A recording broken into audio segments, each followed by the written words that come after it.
오늘 읽은 본문 33절에서 예수님께서는 제자들에게 이런 말씀을 하십니다. 아직은 그들과 함께 있겠지만 장차 그들을 떠나갈 것이다 라는 말씀을 하셨습니다. 이 말씀 듣고 굉장히 어리둥절해진 제자들이 서로 눈치를 보면서 질문할 기회만을 찾고 있습니다. 드디어 베드로가 주님께 이렇게 물었습니다. 주여, 어디로 가시나이까? 36절이죠. 많은 크리스찬들이 예수님을 따라가는 것처럼 보입니다. 그래서 이 질문이 굉장히 자주 묻는 그런 질문일 것 같지만 실상은 그렇지 않습니다. 아침부터 저녁까지 내가 어디로 가야 하나? 이 문제에만 관심이 있습니다. 내가 어디 갈 것인가? 거기 가서 무엇을 할 것인가? 여기에만 신경을 곤두세우는 것이 우리의 솔직한 형편입니다. 눈을 뜨면 내가 오늘 뭘 사야 하는데 어느 백화점으로 갈까? 어느 상점으로 갈까? 오늘은 친구들과 함께 좀 맛있는 걸 먹고 싶은데 어디 음식점으로 갈까? 이런 생각만 합니다. 날마다 내가 어디로 갈까 하는 것만 생각하지 주여 어디로 가시나이까? 이런 질문을 잘 하지 않는다는 거예요. 주님이 가신 그 길을 따라가겠다는 그런 마음을 가진 사람이 그리 많지 않은 것입니다. 우리는 신앙생활이라는 것이 과연 무엇인지 심각하게 물어봐야 합니다. 물론 우리가 오늘 집에서 예배드리는 이 자리에서 하나님 앞에 거룩하게 찬양하고 경배하는 것 아주 중요한 신앙생활입니다. 그리고 우리가 또 하나님께 예물 드리는 것도 중요한 신앙생활입니다. 우리가 매일 말씀을 읽고 기도하면서 하나님의 자녀답게 살아보려는 것 굉장히 중요한 신앙생활이죠. 또 교회를 통해서 기회가 있을 때 이러한 저러한 또 봉사를 하는 것도 굉장히 중요한 신앙생활입니다. 그러나 좀 더 본질적으로 이야기를 해보면 신앙생활이 무엇인가 했을 때 주여 어디로 가시나이까? 이 질문을 매일매일 반복하며 주님이 가시는 길을 나도 따라가려고 노력하는 것입니다. 이것이 바로 본질적인 의미에서의 신앙생활입니다. 예수님께서는 이 세상을 떠나실 때 우리에게 모든 족속으로 제자를 삼으라고 하셨지 자기 교회 교인을 삼으라고 하지 않으셨습니다. 제자가 누구입니까? 선생님이 가는 대로 따라가는 사람입니다. 선생님이 하는 일을 똑같이 따라하는 사람입니다. 모든 면에서 선생님을 따르며 심지어 선생님이 죽는 곳에서 나도 죽겠다라고 하는 것이 제자인 것입니다. 예수님은 우리 모두가 바로 그런 제자가 될 것을 당부하셨습니다. 그러므로 신앙생활이라는 것은 예수님을 따라가는 것입니다. 우리는 날마다 주여 어디로 가시나이까 하는 질문을 늘 주님께 물어야 합니다. 그리고 주님 가신 그 길 저도 오늘 그대로 따라서 걷게 하여 주옵소서. 이것을 기도해야 합니다. 우리가 예수님을 따라가야 할 이유가 무엇입니까? 그 첫 번째 이유는 우리가 구원을 얻기 위해서입니다. 요한복음 14장 6절에 이렇게 말씀합니다. 예수께서 이르시되 내가 곧 길이요 진리요 생명이니 나로 말미암지 않고는 아버지께로 올 자가 없느니라 라고 말씀합니다. 구원을 받기 원한다면 예수님뿐입니다. 예수님만이 나의 생명이심을 믿어야 됩니다. 예수님만이 우리가 걸어가야 할 길이심을 믿어야 됩니다. 예수님만이 구원의 길을 가르쳐 줄 수 있는 유일한 진리임을 믿어야 합니다. 그 외에는 없습니다. 이런 의미에서 우리는 구원을 얻기 위해서 예수님을 따르고 있는 자들입니다. 주님을 믿는 것 자체가 주님을 따르는 것이기 때문입니다. 그 길이 구원의 길이기 때문입니다. 그러나 천주교도 그렇고 다른 종교, 요즘은 다원주의입니다. 다원주의는 어느 종교든지 괜찮다라는 겁니다. 이것을 적극적으로 좀 받아들이는 분위기들입니다. 이것은 요한복음 14장 6절 말씀을 스스로 발로 걷어차는 것과 다름없습니다. 그래서 걱정인 것이죠. 어떤 면에서는 자꾸 이제 젊은이들과 많이 공부한 지성인들, 이 다원주의 영향을 받는 사람들이 굉장히 많아질 것입니다. 왜냐하면 지성인일수록 독선을 싫어하기 때문입니다. 그러나 만일 누군가가 자기 아내가 끼고 있는 다이아 반지를 가리키면서 그건 내가 분명히 선물한 것인데 그것을 보면서 저거 가짜인 것 같다라고 말하면 굉장히 흥분하겠죠. 입에 거품을 물고 진짜라고 우기지 않겠습니까? 심지어는 싸움이 일어날 수도 있을 거예요. 제 아무리 지성인이고 또 박사라고 해도 자기가 사준 다이아 반지 진짜인데 그것을 저거 가짜인 것 같다라고 얘기하면 아마 비슷한 반응을 보이게 될 것입니다. 아무도 그러한 태도를 독선이다 이렇게 비난하지 않습니다. 그러나 구원의 길은 오직 예수님밖에 없다라는 말에 대해서는 계속해서 독선이니 개인주의니 이렇게 기독교를 몰아붙입니다. 이것을 잘 생각해 보면 이건 굉장히 모순된 모습입니다. 모순을 범하면서도 자기가 모순을 범하고 있다는 사실을 깨닫지 못하는 것입니다. 우리가 꼭 기억해야 됩니다. 우리가 왜 예수님을 따라가야 하는가? 그분만이 우리의 구원의 길이기 때문입니다. 이 진리에 실족하는 사람이 한 사람도 없어야 될 것입니다. 그리고 우리가 예수님을 따라야 할 또 한 가지 이유는 하나님의 뜻을 이루어 드리기 위해서입니다. 하나님의 뜻이 무엇일까요? 세상을 구원하는 것입니다. 예수님은 겟세마네 동산에서 피땀을 쏟으며 하나님 앞에 이렇게 기도했습니다. 아버지여, 내 뜻대로 마옵시고 아버지의 뜻대로 하옵소서. 자기가 십자가에서 죽는 것이 세상을 구하는 하나님의 뜻이면 그 길을 가겠다라는 겁니다. 이렇게 간절히 기도한 다음에 예수님은 묵묵히 십자가의 길을 갔습니다. 바로 그 길을 통해서 하나님이 세상을 구원하시려는 것이 너무나 명백한 사실이었기 때문에 그 뜻에 순종하여 자기를 희생하신 것입니다. 우리가 신앙생활을 하는 궁극적인 목적이 어디에 있을까요? 왜 예수님을 믿습니까? 왜 교회에 다니십니까? 아마도 대부분의 사람들은 이렇게 대답할 것입니다. 내가 구원받기 위해서입니다. 내가 천국에 가기 위해서입니다. 이렇게 대답할 거예요. 맞는 말입니다. 우리는 나 자신이 구원받기 위해서 예수님을 믿습니다. 그러나 내가 구원받는 것에만 만족하고 머무른다면 그것은 반쪽 신앙생활밖에 안 될 것입니다. 어떤 면에서는 궁극적인 목적을 상실한 방향 없는 신앙생활이라고 할 것입니다. 일단 내가 구원받았다는 확신을 얻으면 그 다음에는 눈을 돌려서 세상을 구원하고자 하시는 하나님의 큰 뜻에 주목해야 합니다. 하나님은 나 한 사람 구원받게 하는 것으로 만족하시는 분이 아니에요. 하나님의 큰 뜻은 이 세상을 구원하는 것입니다. 그러므로 하나님이 나를 먼저 구원받게 하신 데는 다 이유가 있습니다. 나를 통해서 내 이웃이 구원받고 나를 통해서 내 주변에 있는 사람이 하나님 앞으로 돌아옴으로써 이 세상이 구원받도록 하시려는 것입니다. 그러므로 우리는 우리의 눈을 하나님의 큰 뜻에 돌려야 된다는 겁니다. 하나님, 나 같은 것을 구원해 주시니 감사합니다. 이제는 내가 해야 될 일이 무엇입니까? 세상을 구원하려고 하는 하나님의 뜻에 순종하기 원합니다. 무엇이든지 명령하신다면 내가 순종하겠습니다.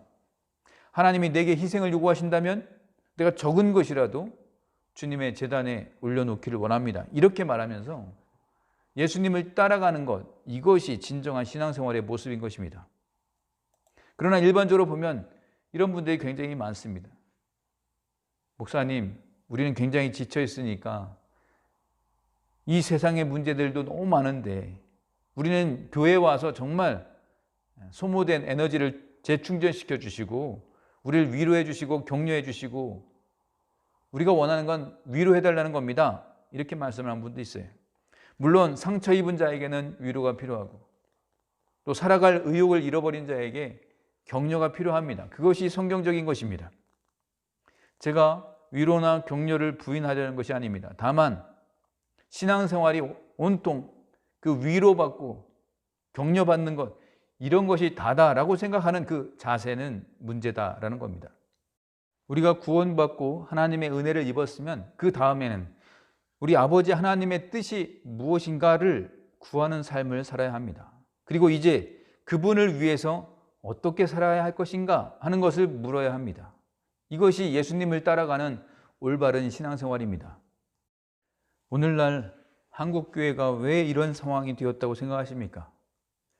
물론 다 그런 것은 아니지만 대개의 경우에 목사들은 어떻게 해든지 교회를 크게 만들고 또 양적으로 더 성장시키려고 하는 이것에 집중하고 있고 또 성도님들은 교회에 와서 위로와 격려만 받으려고 하는 그런 마음들이 많이 있었기 때문이 아닐까 생각합니다.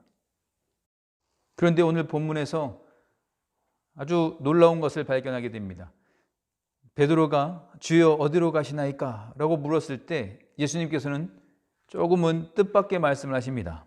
36절을 보시면 내가 가는 곳에 네가 지금은 따라올 수 없으나 후에는 따라오리라 이렇게 말씀합니다. 지금은 당신을 따라올 수가 없다는 것입니다. 지금 예수님을 따라가겠다라는 자세를 가지고 질문을 했던 베드로가 얼마나 놀라고 황당했을까 생각해 볼 수 있습니다. 왜 예수님께서는 이런 말씀을 하셔서 의욕을 가지고 열심히 예수님을 따라가려고 했던 베드로의 길을 확 꺾어버리셨을까? 그것은 세상을 구원하시려는 하나님의 뜻을 순종하고 그 뜻을 위해 희생하기 위해서는 반드시 갖추어야 할 중요한 요건이 하나 있었기 때문입니다. 예수님이 보시기에 베드로는 아직 그 요건을 갖추지 못하고 있었다는 거예요. 그게 무엇일까요? 37절입니다. 베드로가 이르되 주여 내가 지금은 어찌하여 따라갈 수 없나이까? 주를 위하여 내 목숨을 버리겠나이다 라고 했습니다. 여기에서 예수님이 보실 때 베드로는 아직 자아가 살아 있었습니다. 그가 얼마나 자신감에 불타고 있었습니까? 아마 이렇게 생각했을 거예요. 내가 그래도 제자들 중에 수제자인데 의리를 생각해서라도 내가 어떻게 선생님을 버리고 나 혼자 갈 수 있겠는가? 선생님은 죽으러 간다고 하는데 나 혼자 살겠다고 내가 어떻게 가겠는가? 나도 선생님을 따라가겠다고 해야지. 이런 생각을 했을 것입니다. 마태복음 26장 33절에 보면 한 수 더 뜨고 있습니다. 다 주를 버릴지라도 나는 언제든지 버리지 않겠나이다. 이렇게 고백합니다. 다른 제자는 다 포기할지라도 자기만은 끝까지 주를 따라가겠다. 호언장담하고 있는 것입니다. 인간적으로 볼 때 베드로의 태도는 참 감동적인 자세이고 우리가 칭찬할 만한 그런 모습입니다. 그러나 예수님이 보시기에는 스스로 실격자다라는 것을 입증하는 행동에 불과했습니다. 콧대가 높고 자아가 살아있는 사람은 절대로 예수님이 가신 그 길을 따라가지 못합니다. 하나님의 뜻을 이루는데 전혀 도움이 되지 않습니다. 그래서 예수님은 이미 그가 앞으로 실패할 거라는 것을 예견하고 계셨어요. 38절입니다. 예수께서 대답하시되 네가 나를 위하여 네 목숨을 버리겠느냐? 내가 진실로 진실로 네게 이르노니 닭 울기 전에 네가 3번 나를 부인하리라. 얼마 지나지 않아서 이 예언은 사실 그대로 나타났습니다. 베드로는 실제로 예수님을 3번이나 부인하는 아주 비참한 자리로 떨어지고 말았어요. 권투 선수들이 권투를 하다가 한 방을 맞고 다운을 당했다고 생각해 보십시오. 한 번 다운 당한 것은 다시 일어나서 또 할 수 있어요. 2번째 또 다운 당합니다. 이것도 고개 이렇게 막 정신 차리고 막 물을 뿌려서 다시 일어날 수 있다고 칠 수 있습니다. 그러다가 만약에 3번째로 한 방 맞고 다운이 되면 3번째 쓰러지면 이건 가망이 없는 겁니다. 3번 다운되면 끝나는 겁니다. 예수님을 3번이나 부인한 이 베드로, 아주 비참한 처지에 빠지게 된 것입니다. 예수님을 따라가기는 고사하고 3번이나 예수님을 모른다고 배척하고 말았어요. 예수님은 이미 그러한 실패를 내다보고 계셨습니다. 그가 실패한 이유는 다른 데 있지 않습니다. 아직 그 마음속에 자아가 죽지 않고 살아 있었기 때문입니다. 기독교의 가장 큰 이단이 누구인가? 라고 했을 때 기독교적 인본주의라고 얘기합니다. 이것은 기독교적 인본주의라는 것은 내가 하나님을 위해서 내가 뭔가를 할 수 있다고 하는 생각을 은근히 갖고 있는 것을 말합니다. 주님을 위해서는 내가 뭔가 할 수 있다, 이런 자신감을 갖고 있는 것을 말합니다. 자기의 우수한 이 두뇌를 은근히 믿는 겁니다. 그리고 그동안 사회적으로 화려했던 자기 경력을 은근히 기대하고 또 자랑하는 것입니다. 자기가 쌓아놓은 부와 건강을 이거를 은근히 기대하는 것입니다. 이런 것을 가지고 내가 주님의 일을 한다면 난 굉장히 잘할 거야. 나 아니면 할 사람이 누가 있겠어? 이런 은근한 이런 자만심을 가지고 있습니다. 이것은 자기 자신을 위해서 매우 불행한 일이 아닐 수 없습니다. 오늘도 예수님께서는 그런 사람을 향해서 이렇게 말씀하십니다. 지금은 안 돼. 지금은 너는 나를 따라올 수가 없어. 지금 마음속에 자아가 살아서 아주 자신감 넘치게 펄펄 뛰고 있는 사람은 예수님이 가신 그 십자가의 길, 곧 하나님의 뜻을 이루어 드릴 수 있는 그 희생의 길을 걸어갈 수 없기 때문입니다. 우리는 갈라디아서 2장 20절 말씀을 많이 외우고 좋아합니다. 내가 그리스도와 함께 십자가에 못 박혔나니 그런즉 이제는 내가 산 것이 아니요 내 안에 그리스도가 사신 것이라. 한마디로 말하면 나는 죽었다, 이 얘기를 하는 거예요. 그런데 입으로는 아주 너무나 자연스럽게 나는 죽었다라고 말하고 있는데 실제로 보면 죽은 것이 아니라 아직도 살아서 펄펄 뛰는 경우가 얼마나 많습니까? 우리가 정도의 차이가 있어서 그렇지 모두 다 이런 어떤 모순을 가지고 있어요. 그러나 우리의 자아가 살아있으면 절대로 주님을 따라가지 못합니다. 잠언 28장 26절에 보면 자기의 마음을 믿는 자는 미련한 자요 지혜롭게 행하는 자는 구원을 얻을 자니라 라고 말씀하고 있어요. 자기의 마음을 믿는 자는 미련한 자랍니다. 자기가 잘났다, 난 잘난 사람이야 라고 자기 마음을 은근히 기대고 믿는 자는 미련한 사람이라는 겁니다. 그래서 고린도전서 10장 12절에 그런즉 선줄로 생각하는 자는 넘어질까 조심하라 이렇게 말씀합니다. 넘어질 줄 알고 조심하는 사람은 절대 넘어지는 법이 없는 반면에 자기는 안 넘어진다고 생각하고 방심하고 있는 사람은 쉽게 넘어집니다. 그래서 조심하라는 말입니다. 저와 여러분에게 이런 문제가 없는지, 내 자아가 살아있어서 지금 문제가 되는 것이 없는지, 이거 하나님 앞에서 우리는 우리 자신을 다시 한번 진지하게 돌아봐야 됩니다. 예수님은 또 하나 중요한 말씀을 하셨습니다. 베드로가 지금은 따라올 수 없지만 후에는 따라올 수 있게 되리라 라고 말씀하셨습니다. 후에는, 시간이 좀 지난 다음에는 따라올 수 있다는 거예요. 얼마나 긴 시간을 가리키는지는 우리가 생각할 수 없습니다. 가늠할 수 없습니다. 그러나 분명한 것은 지금은 안 되지만 결국 나중에는 따라올 수 있게 해주시겠다는 것입니다. 굉장히 놀라운 말씀입니다. 베드로가 지금 주님을 따라가지 못하는 것은 아직 그의 마음속에 자아가 아직도 살아있기 때문입니다. 그런데 후에는, 시간이 지난 다음에는 그가 따라갈 수 있다는 것입니다. 이 일이 어떻게 가능하겠는가? 베드로가 자아가 산산이 깨어지는 과정을 거치게 될 것이기 때문입니다. 이 말씀대로 나중에 베드로는 자기 자아가 깨어지는 처참한 과정을 거치게 되었습니다. 주님께서 그 과정을 허락하신 것입니다. 그는 숱하게 실패를 했습니다. 좌절감도 맛봐야 했습니다. 그는 겟세마네 동산에서 예수님께서 기도하실 때 졸고 있었고, 예수님께서 붙잡히실 때 예수님 버리고 도망갔습니다. 대제사장의 법정 그 뜰에서 3번이나 예수님을 부인했습니다. 그것도 아무것도 모르는 그 여종 앞에서 부인을 합니다.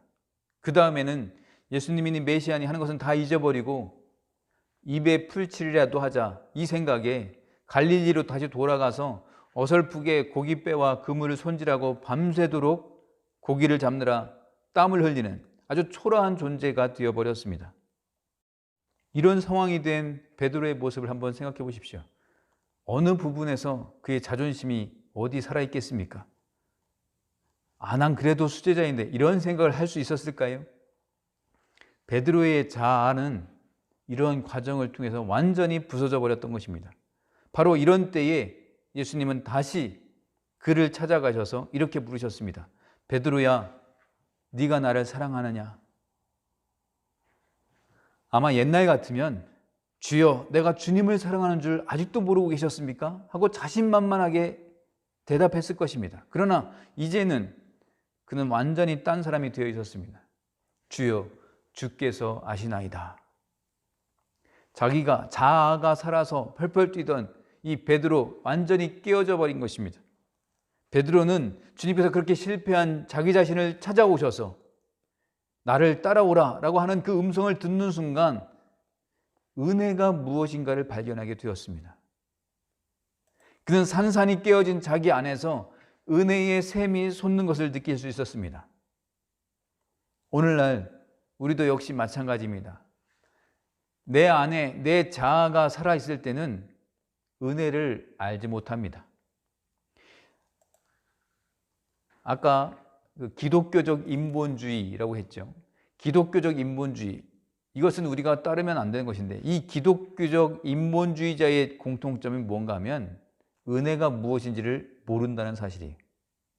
내가 산산이 깨어지고 나면 그때야 비로소 은혜가 무엇인지를 깨닫게 됩니다. 하나님이 비천한 자를 높이 들어서 사용해 주시는 것이 얼마나 큰 은혜인지를 그제서야 깨닫게 됩니다. 힘없는 자를 강하게 해주신다는 것이 얼마나 놀라운 은혜인가를 알게 되는 것입니다. 공로 없는 자를 공로 있는 자처럼 대우해 주시는 것이 얼마나 엄청난 은혜인지 그제서야 알게 되는 것입니다. 사람 보기에는 아무것도 못할 것 같은 힘없는 자를 들어서 강한 자를 부끄럽게 해주시는 그 은혜가 얼마나 감격스러운 은혜인지 그때서야 비로소 알게 되는 것입니다. 내가 깨어지니까, 내 자아가 깨어지니까 비로소 그러한 은혜가 눈에 들어오는 것입니다. 베드로는 갈릴리 바닷가에서 철저하게 깨어진 자기 안에서 하나님의 은혜의 샘이 솟는 것을 알게 되었습니다. 그때 그의 귓가에 부드럽게 그의 마음을 송두리째 잡아당기는 주님의 음성이 들려오는 거예요. 베드로야, 나를 따라오너라. 예수님이 베드로를 십자가의 길로 초청하시는 겁니다. 그러자 그때의 베드로는 이제 겸손하게 일어나서 묵묵히 주님의 뒤를 따라가는 것을 보게 됩니다. 십자가에 죽는 그날까지 주님의 뒤를 따라가는 베드로의 모습을 보게 됩니다. 하나님의 뜻을 이루는데 자기 자신을 온전히 희생하는 거룩한 하나님의 종이 된 것입니다. 여러분, 이와 같이 놀라운 하나님의 은혜를 여러분은 알고 계십니까? 그렇다면 우리는 감사하셔야 됩니다. 우리는 이미 자아가 깨어진 사람이기 때문입니다. 그러나 만일 은혜가 무엇인지를 잘 알지 못하고 계시다면 우린 가슴을 치며 탄식해야 됩니다. 아직도 내 안에 자아가 살아있는 사람일지도 모르기 때문입니다. 언젠가는 우리 자신이 깨어져야 할 그 과정이 찾아오기 때문입니다. 우리가 은혜를 배우는 데는 시간이 필요합니다. 물론 그 은혜를 금방 배우는 사람도 있습니다. 그러나 대부분의 사람들에게 이 일은 꽤나 시간이 걸리게 됩니다. 수년이 걸릴 수도 있습니다. 그러나 분명한 것은 베드로의 경우처럼 지금은 은혜를 잘 몰라서 주님을 잘 따를 수 없지만 어느 정도의 시간이 지난 다음에는 은혜를 아는 사람이 되어서 주님을 따르게 될 수도 있다는 사실이에요. 그렇기 때문에 우리가 시간이 걸리더라도 우리는 매일매일 하나님의 은혜를 구해야 합니다. 자아가 하나하나 깨어지는 과정을 통해서 은혜를 맛보는 사람이 될 것입니다. 만약 우리가 끝까지 나의 자아를 깨트리기를 거부한다면 하나님께서 강제적으로 우리의 자아를 깨트리실 것입니다. 왜냐하면 신앙생활은 주님을 따라가는 것이며 하나님의 뜻을 이루는 것이기 때문입니다. 이것을 하지 않고 이 세상 가운데 살다가 교회만 왔다 갔다 하다가 나중에 자아가 여전히 살아서 펄펄 뛰는 몸으로 천국에 들어가면 그 사람은 설 땅이 없어요. 주님께서 사랑하는 자는 자아가 살아있으면 반드시 그 자아를 깨트리고 꺾는 과정을 주십니다. 징계를 통해서든지 아니면 어떤 우연한 사건을 통해서든지 간에 하나님은 그 사람의 자아를 꺾으십니다. 베드로의 자아를 꺾으셨듯이 우리의 자아를 꺾으십니다. 그렇게 해서라도 은혜가 무엇인가를 배우게 만드시는 것입니다. 저는 우리가 겪고 있는 이 코로나 사태는 참으로 가슴 아픈 것 같습니다. 이 일 때문에 정말 힘들어지고 또 고생하는 분들이 너무나 많기 때문입니다. 오히려 이제 앞으로 우리가 이러한 위기를 뼈저리게 체감할 수 있을 만한 상황이 앞으로 계속 올 것입니다. 직업을 잃어버린 사람들이나 또 가정에 분란이 일어난 사람들, 일하고 싶어도 할 일이 없어서 방황하는 사람들, 심각한 우울증의 시대가 오게 될 것입니다. 이미 코로나 블루 이런 표현들이 있습니다. 또한 강력범죄가 여기저기서 계속해서 발생할 것입니다. 우리가 이 고비를 정말 잘 넘겨야 됩니다.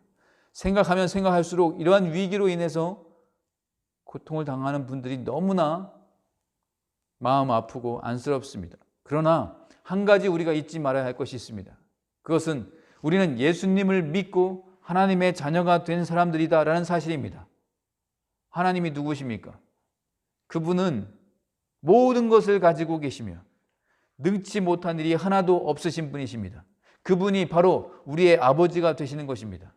그러므로 우리는 이 코로나 사태, 이 크나큰 위기 앞에서 슬퍼하거나 한탄하고만 있어서는 안 된다는 겁니다. 왜 우리에게 이와 같이 어려운 연단의 시기가 왔을까 하고 영적으로 살펴볼 필요가 있습니다.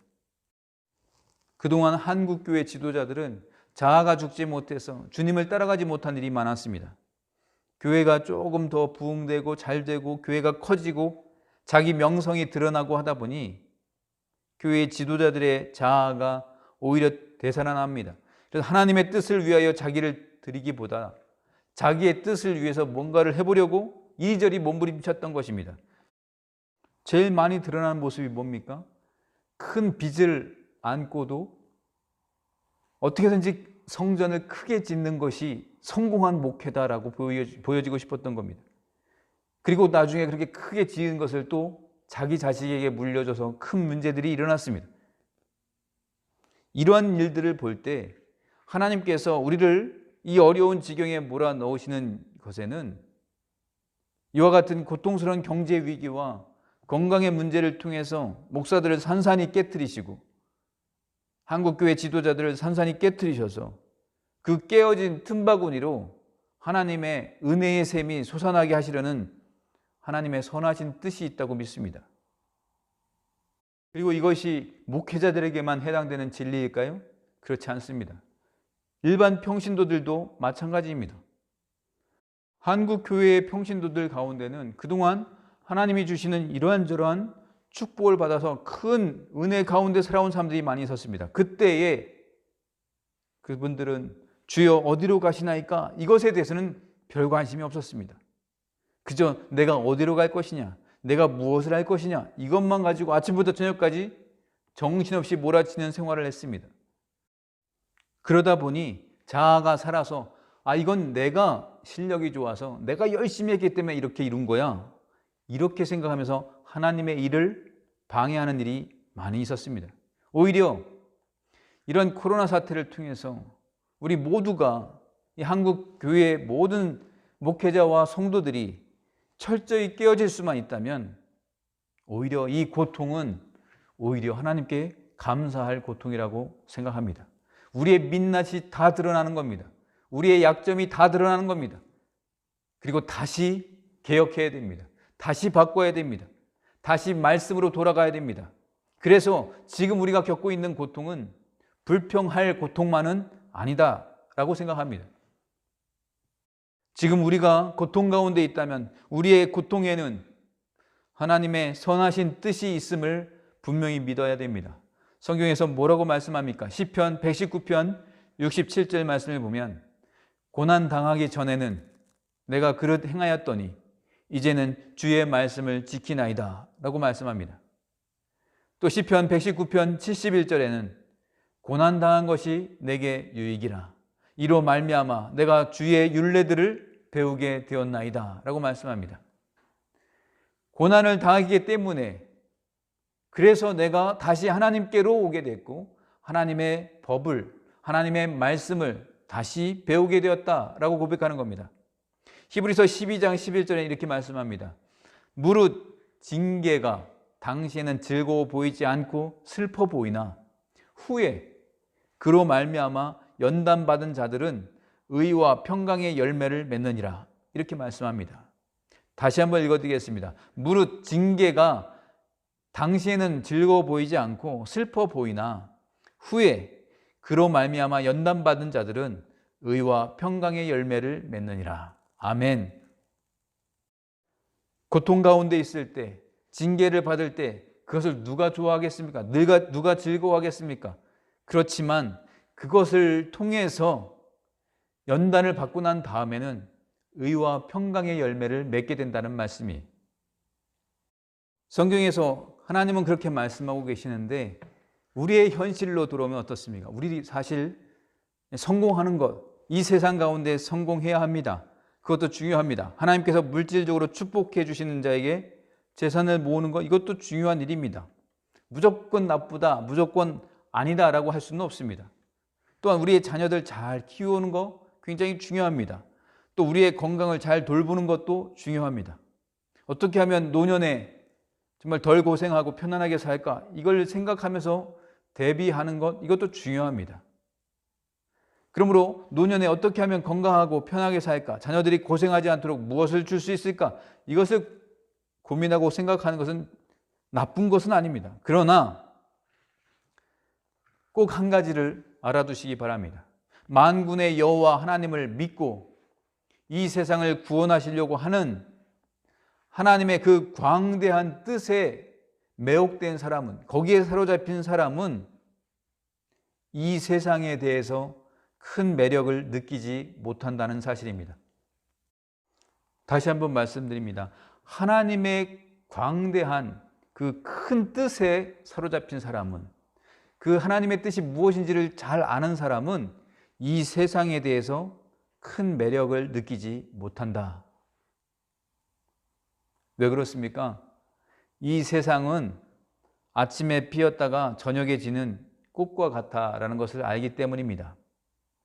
조금 있으면 하나님이 지으실 새 하늘과 새 땅에서 예수 그리스도와 함께 영원히 왕노릇하며 살게 될 그날이 올 것을 알기 때문입니다. 그 나라에서 어떻게 영원토록 살 것이냐를 마음에 두고 생각하는 사람은 이 세상에서 잠시 편하게 사는 것이나 남보다 조금 앞서는 것, 또 쌓아놓고 사는 것, 이것의 매력을 못 느끼는 것입니다. 우리가 우리의 자아가 깨어지기 전에 영적으로 교만했을 때에는 이 세상적인 것을 가지고 얼마나 흥분했습니까? 그러나 이 코로나 사태를 만나서 그 모든 것들이 한순간에 우리 손에서 떠날 수도 있다는 것을 알 때에, 그게 무엇입니까? 나도 어디에서 감염되는지 모르게 나도 코로나에 걸릴 수 있는데, 그런 상황이 되면 그 모든 것이 얼마나 덧없는 것인지 새삼스럽게 다가오지 않겠습니까? 앞으로 이것을 깨달아서 알게 될 분들이 점점 많아질 것입니다. 그러나 우리에게는 또한 놀라운 미래가 기다리고 있다는 것을 기억하시기 바랍니다. 우리에게는 영원한 나라가 기다리고 있습니다.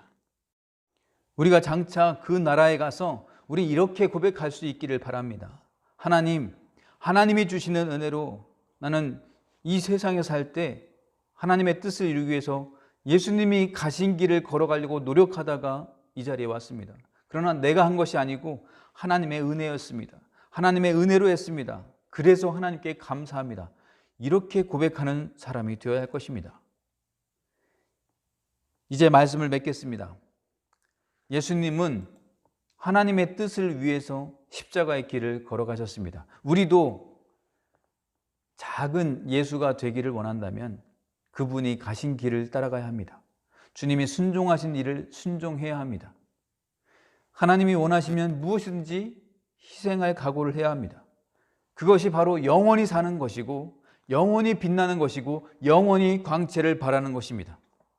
우리 모두가 예수님 가신 길을 따라가는 그 인생 되기를 원합니다. 혹시 우리 가운데는 나는 그렇게 가고 싶다고 하지만 주님께서 너는 지금은 안 돼 하는 사람도 분명히 있을 수 있습니다. 그러나 실망하지 말아야 됩니다. 하나님께서 지금은 아니라도 이후에는 반드시 여러분이 주님을 따라갈 수 있도록 만들어 주실 것입니다. 이 사실을 믿고 주님께 순종하는 인생들 되시기를 바랍니다. 그래서 우리 모두가 남은 여생을 이 땅에서 하나님 보시기에 멋지게 살다가 천국에 가서 하나님께 칭찬을 듣고 또 기쁘게 하나님을 찬송하는 우리 모두가 그런 사람이 되시기를 주님의 이름으로 간절히 축원합니다. 함께 기도하겠습니다. 하나님 아버지, 우리가 매일매일 주여 어디로 가시나이까? 이 질문을 늘 주님께 여쭙는 그런 신앙생활 되게 하여 주시옵소서. 그리고 주님, 저도 주님 가신 길 오늘도 걷게 하옵소서. 이유를 묻지 않고 주님이 가신 길을 따라가는 제자의 삶 되게 하여 주시옵소서.